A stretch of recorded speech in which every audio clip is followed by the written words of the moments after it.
You are a judge in the labor courts since 2017. Yes. And let's take a few steps back.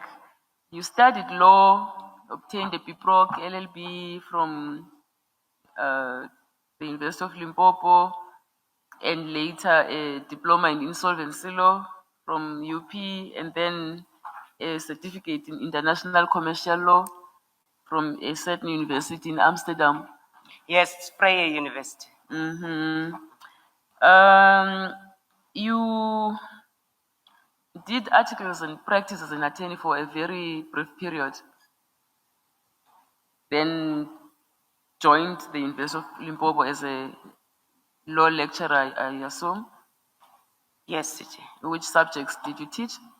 I taught the commercial law, labor law, and I also taught insurance law. Insurance law. Okay. Then in 2003, you decided to go back to private practice.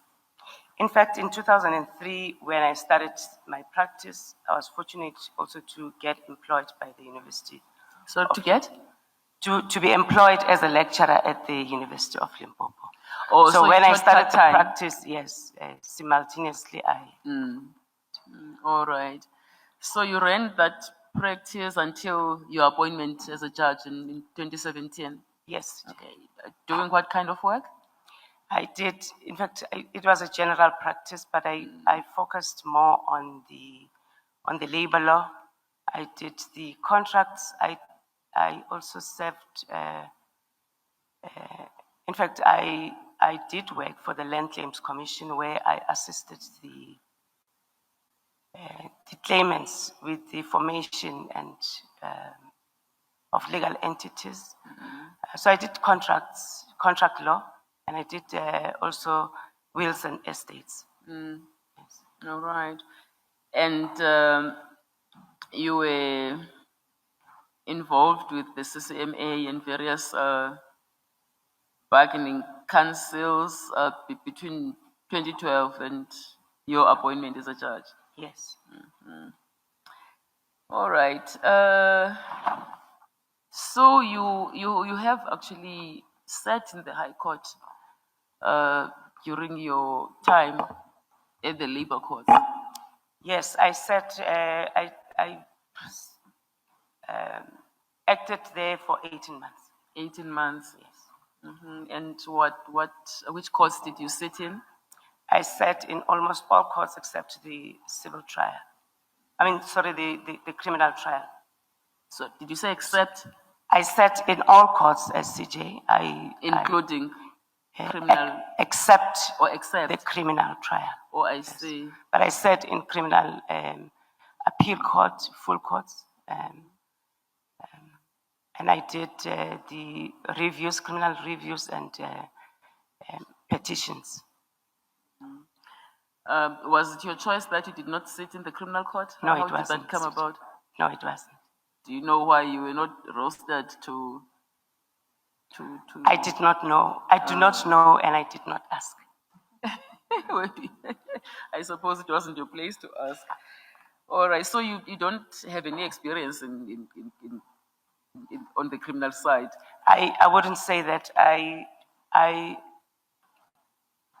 have a fair understanding of the criminal law. As CJ would know, as a candidate attorney, I served at Mankwen Mahabane Attorneys, which was a general practice. And in early years, as a candidate attorney, you would be sent to all the courts, particularly as a candidate in the criminal, to do criminal or bail applications, matters which are not really complicated. But my experience also so maybe I should start by saying when I then started my law firm, I did not do any criminal matters. But at the High Court, as I indicated earlier, CJ, I did sit in full court criminal appeals. I I did also the reviews and the petitions. So I do have a fair understanding of criminal law. How have you enjoyed the labor court? I have enjoyed being at the labor court. It is not an easy court. The workload there is insane. CJ would know that. Yeah. Well, is it any better where you want to go? I don't think so. It's not necessarily better.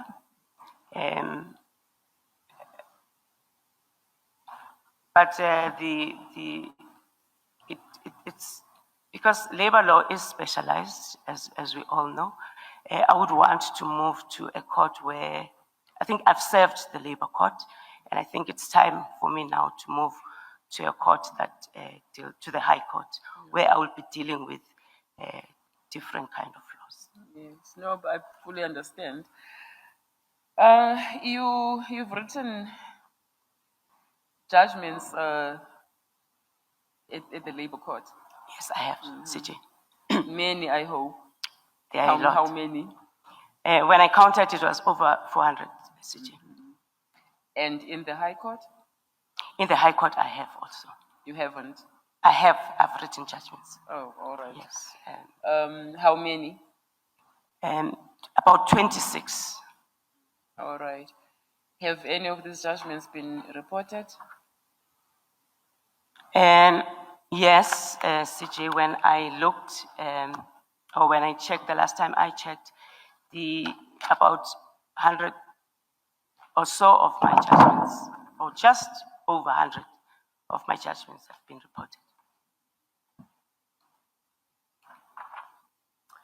You listed 3 reserved judgments in your application form. Have you been able to deliver those? Yes, they have been delivered, CJ. All of them? Yes. All right.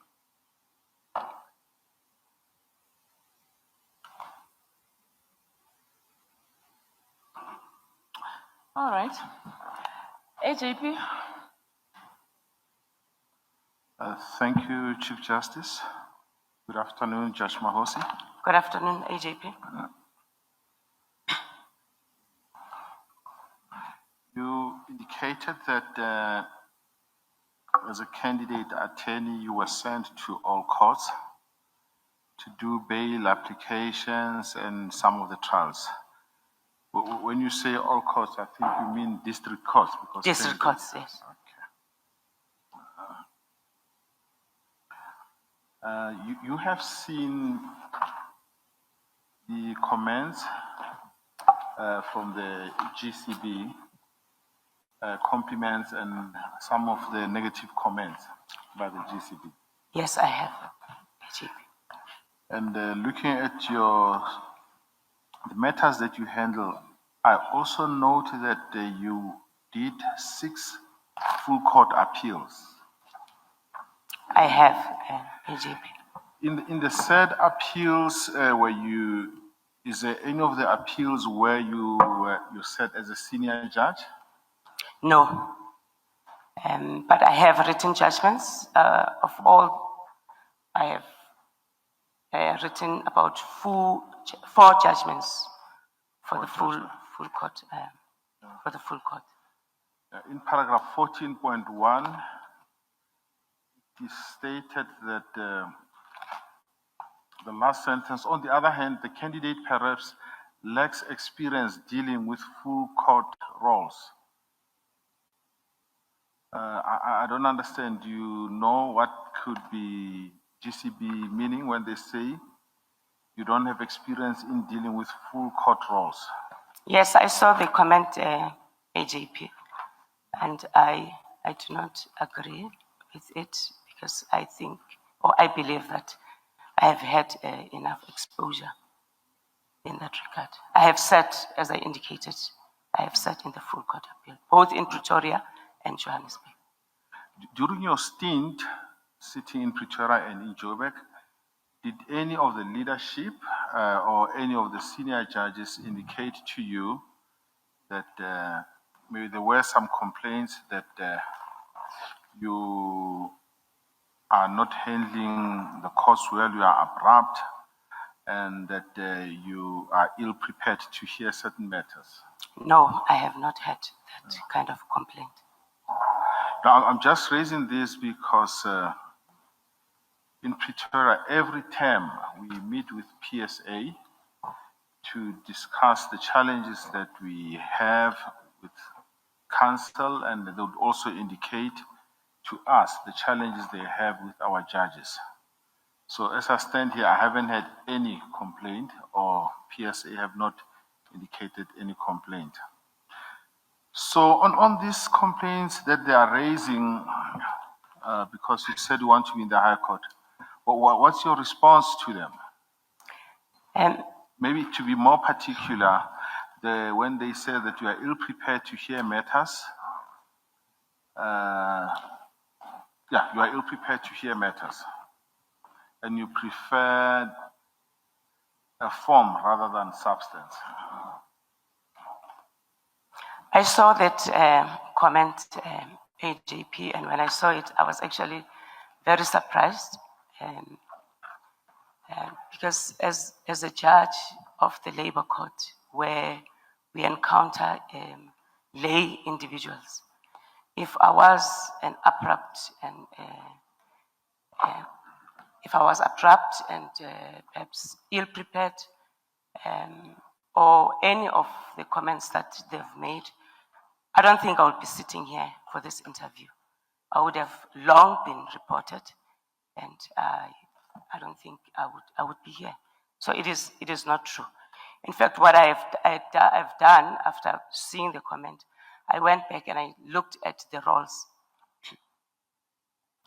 at the High Court, and without giving this commission a lot of work to do, but I have uplifted a few of the roles particularly in the unopposed court, where, for example, on the second week of the second term of this year, I sat in an unopposed role or unopposed court, and of the 46 matters that I had, I was able to give the orders in 30 of those matters. And 10 of those matters were not accessible on Caseline and therefore were not heard. And I only removed one matter where there was non-compliance. And in any event, AJP, my view is that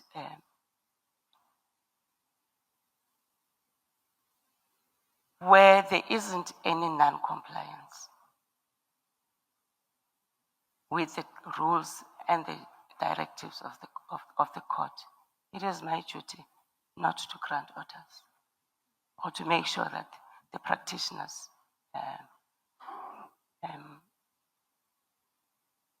obey the rules of the court. So my view is that we must all be prepared to go to court. I should be prepared to go to court, and I do prepare thoroughly before going to court. And the practitioners should come to court prepared. Where their papers are not in order, their matters will be removed from the roll. Yeah, surely this commission will appreciate that, to deal with accusations wherein there are no specifics. It's a difficult task for a judge to do, especially if there are no formal complaints. You mentioned that you dealt with 46 matters. Were those matters on the roll of one day, the 46 matters? It was for one day, yes. And the opposed matters, have you dealt with opposed applications? Yes, I have, AJP. I see for 6 weeks opposed applications. How did you handle those matters? Because they are the ones that are also demanding. You find that you are to deal with about 10 or 12 opposed applications in 1 week. Both those matters are opposed, so you really need to prepare thoroughly. But what's your experience when you dealt with such matters? Yes, the only solution, AJP, is to make sure that you read ahead of time, make sure that you prepare properly, and in most instances, when you are prepared, when I'm prepared well, I'm able to deliver extempore judgments in matters where uncomplicated matters, and only reserve those judgments where the matters are more complicated. I also see that for 4 weeks you were in the urgent court. Yes. Can you recall how many matters were allocated to you in that week in the urgent court? In an urgent court on a given week, you may be allocated maybe about 40 or more matters. Did you manage to handle those matters effectively? Yes, I was able to do so. Thank you, Chief Justice. Premier. Thanks, Chief Justice. I don't have questions for Judge D.Mahosi. Minister. Thank you very much, CJ. Good afternoon, Judge D.Mahosi. Good afternoon, Minister. How are you? I'm well, thanks. No, Minister. thanks. Looking at your CV, I see highly qualified person in terms of academical qualifications. I looked as well at the feedback who law bodies as well praised your body of work. What I wanted to check with you first, it's the experience of having been in the bench, having been an attorney. What's your experience in terms of access to opportunities by women in the sector? And what would it take for us to be able to see a meaningful contribution of women or even them rising into various positions of responsibility? Thank you for the question, Minister. I think it's a very important question.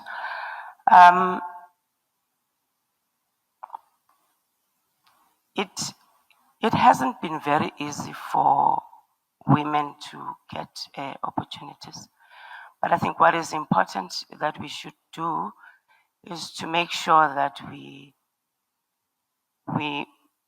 create opportunities for younger women to be educated and to get proper training, and also to be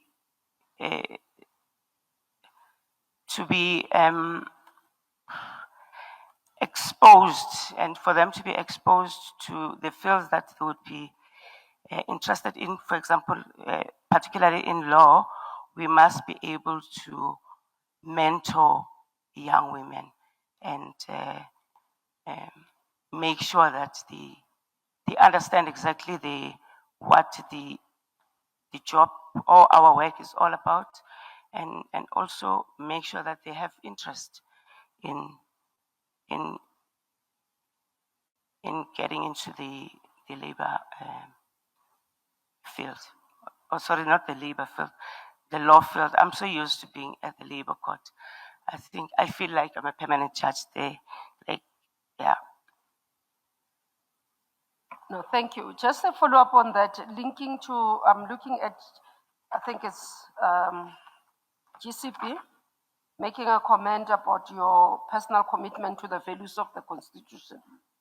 And looking at that in terms of work, maybe just to explain, in terms of your contribution, what is it that you think has been your most contribution in access to justice, or just ensuring that we're able to see the values of our Constitution in the country?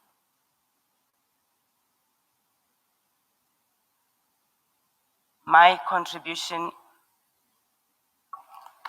I think the significant contribution that I've made is being able to be closer to the young ones, being able to lecture, but also to teach at the practical legal training, practical legal school. I think it was, for me, it was most important. What I also have done was to ensure that when I write my judgments, I keep in mind the importance of the Bill of Rights. in short, that it's what I think is significant for me. Okay, thank you, CJ. President Lulemelo. Good afternoon, Judge Mahosi. Good afternoon, President. How are you? I'm well, thanks. How are you? Okay. You mentioned the high workload of the labor court, and I can attest to that because I served as a judge of the labor appeal court for quite some time. So I just want to find how you found the transition from being a judge of the labor court, which is a very busy court, and acting in another busy court, but now being exposed to different branches of the law. Was it easy for you?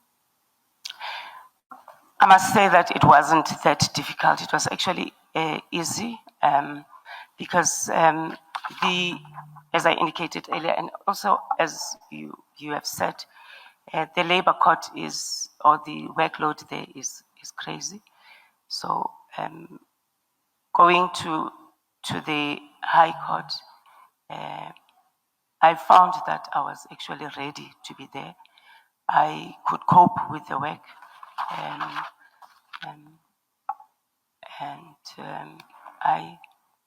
I think it wasn't difficult. Just to answer the question, it wasn't difficult at all. This is just a follow-up. I'm just curious. No right or wrong answer as such. So if you were to be appointed as a judge of the High Court, would you in the future perhaps consider being a judge of the Labor Appeal Court? Or, Definitely. Or would that door be closed? No, that door would not be closed. Thank you, Judge Mahosi. Thank you, CJ. JP Tlalezi. Thank you, Chief Justice, and good day, Judge Mahosi. Good afternoon, JP Tlalezi. I won't ask you about the labor court. My name is already on the transcript. Just clarification on one aspect.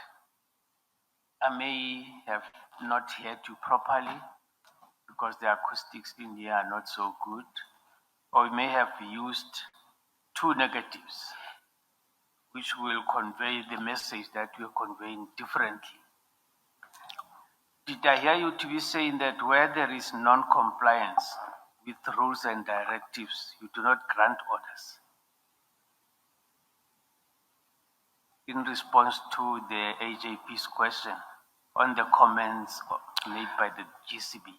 Where there hasn't been any compliance with the rules and the directives, yes, parties are given an opportunity. Their matters are removed from the roll for them to be given an opportunity to comply with the rules. They are given an opportunity. Their matters is not dealt with. Is that not elevating a form of a substance like they are commenting? I just wanted to understand it.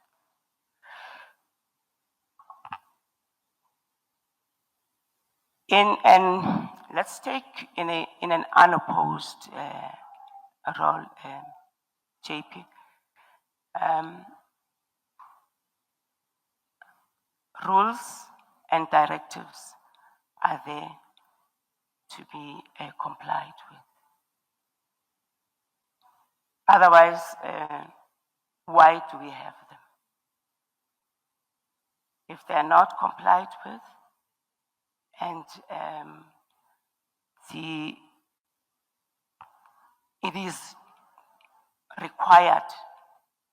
For example, the practice directive would say that if you have not complied with this particular rule, your matter will not be granted. In that case, I cannot give an indulgence because otherwise then the rules of the court would not be complied with. Given our experience in the labor courts, we've got a myriad of cases driven by unrepresented or self-representing persons. And some are union officials with no good background in the procedures of the courts. Is it not a matter of looking at the issue, deciding that on the basis of the issue before you and the extent of non-compliance and whether that non-compliance will make any difference. Yes, it is. I agree with you. That is correct. Thank you. Professor Marumachai? Thank you very much, Chief Justice. Good afternoon, Judge Mahosi. Good afternoon, Commissioner. I'm interested in the judgment that you wrote that appears on page 86 Page? of your 86. It is the hand paginated 86. I'm not really sure on your bundle, but that would be the case of preference capital versus conveyor and industrial supplies. It was the one where the applicant sought an urgent application brought an urgent application to provisionally wind up another company. I'm not sure, do you remember that case? I remember the case. And what the company sought to be liquidated did, they brought an application under section 131, subsection 6 of the Companies Act, which is a business rescue component, presumably to suspend the liquidation proceedings. What I want to understand is, when does section 131, subsection 6 gets to be applied successfully in these kinds of matters? And what do we understand by the word liquidation proceedings? And based on your explanation of what liquidation proceedings refers to, what then is the correct legal position? Can you bring an application to use business rescue to suspend liquidation proceedings even before a provisional order for liquidation has been granted? I'm not sure if my question is clear, or do I need to clarify it? Maybe clarify your question. Yes. And Commissioner, if you may. In this case, you have company A that brings an application, an urgent application to place another company, company B, under provisional liquidation, right? Then company B brings an application to place itself under business rescue. Then if it places itself under business rescue, that means the business rescue proceedings will then have to suspend the liquidation proceedings. In other words, to allow company B to have a breathing space to try to give the business rescue practitioner a chance to save the company. So what I'm asking is, based on those facts, there is this phrase that is used in the Companies Act, liquidation proceedings. So my question is, can you bring an application to place a company that is subject to liquidation proceedings under business rescue, even before the provisional order of liquidation is granted? You can only bring that kind of application when there is an application for liquidation. Because in this judgment, it seems to me that you, in the application for provisional winding up, you leave it aside just a little bit and you focus more on section 131, subsection 6, and ultimately you strike off the urgent application of the role, because it seems that you sustain the application in terms of section 131, subsection 6. I'm not certain that you are wrong. It might be that you are right. It was just a sort of something that I could not understand the reasoning as to why you allowed that. Yes, remember, Commissioner, when determining the issues, it depends on what is brought before the court. Yeah, but there's a legal framework that governs the whole thing. Yes. Lawyers can bring everything to you. You need to Yes. get to the gist of the matter, and that's where I'm trying to get to. Yes, but perhaps, Commissioner, do you want to take me to to the portion of the judgment which you are referring to? I don't think we have time to really deal with that. I just wanted to deal with it from a conceptual point of view. Yes. But I can leave it there. But at least it was something that really came to my mind as to how Section 1316 actually applies when you're dealing with provisional liquidation. But I think we can leave it there. We don't have to monopolize. Thank you, Commissioner. Thank you very much, CJ. Commissioner Gauteng? Thank you, CJ. Good afternoon, Judge. Good afternoon, Commissioner. I just want to check earlier, you had responded to the CJ's question about the 4 outstanding judgments. I see that they were reserved in April, and I would just like to know when you handed down these 4 judgments. I indicated when I completed the form, I indicated that they would be handed out before the beginning of the term. They were handed down after the beginning of the term. So it was in, I don't have the exact date, Commissioner. Not within the 3 months. It was after the 3 months. After 3 months. But of course, you are used to a high workload. So I just wanted to understand the reason perhaps why those took longer to complete.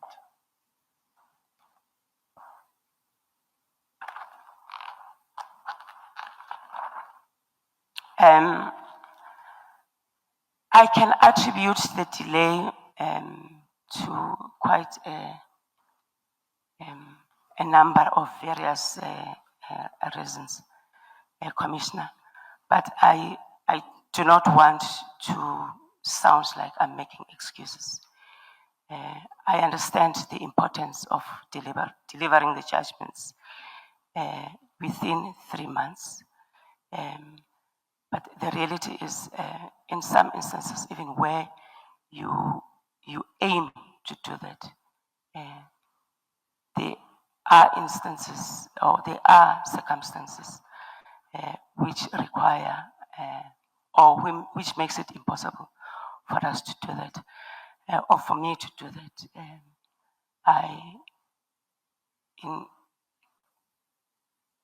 It can be a complexity of the matter. It can also be the fact that my health, and also the other pressures of the family responsibilities. I don't know if you want the exact reason for this particular judgments. Yeah, I just wanted to understand why 4 of them have been delayed for so long, because there is a 3-month turnaround time, and if you are comfortable, then yes, I think it's good to understand. I mean, if it's anything to do with resources or any explanation as to why they are delayed for so long, then I think it's important that you tell the Commission. Yes, I agree, Commissioner. It was the complexity of the matters, but also during that time I fell ill. I must indicate to the Commissioner. Yes. Thank you, CJ. Thank you. That is everyone then. Okay. Thank you very much. Oh, Commissioner, why do you have such bad luck? Okay, go ahead. Sorry. Thank you, CJ. Good afternoon, Judge Mahosi. Good afternoon, Commissioner. I just want to hear your comment in relation to the judgment that you have referred that speaks to NUMSA's case. NUMSA's case and agri-animal feed. I think central to it is the decision of NUMSA to operate outside its scope of metal sector. Yes. And the labor court decision to give priority and more protection to to the promotion of access to justice and redress to employees, which in a sense informed the court, the labor court, to rule in favor of NUMSA. And now the Concord reversed that decision mainly on the trade union's right to represent its employee and its legal standing. Are you not of the view that in this instance the Concord did not give much more protection to the employees' access to justice and redress as envisaged by the Constitution? Thank you. Thank you, Commissioner. In that matter, in fact, what happened in that matter is that the Labour Court granted an order. I upheld the point in Limena that was raised by Afri Animal Feeds. And the Labour Appeal Court, I think the judgment that you're referring to is that of the Labour Appeal Court. The Labour Appeal Court then overturned my decision. And the matter went to the Constitutional Court, which agreed with my order. Which in a sense did not give more protection to the employees' access to justice, but more on the legal standing of NUMSA.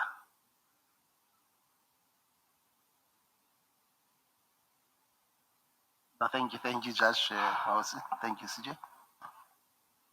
Thank you, Commissioner Mamang. Anyone else? I forgot. All right. We have reached the end of your interview, Judge D.Mahosi. Thank you for making yourself available, and you are free to go. Thank you, CJ, and thank you, commissioners, for this opportunity.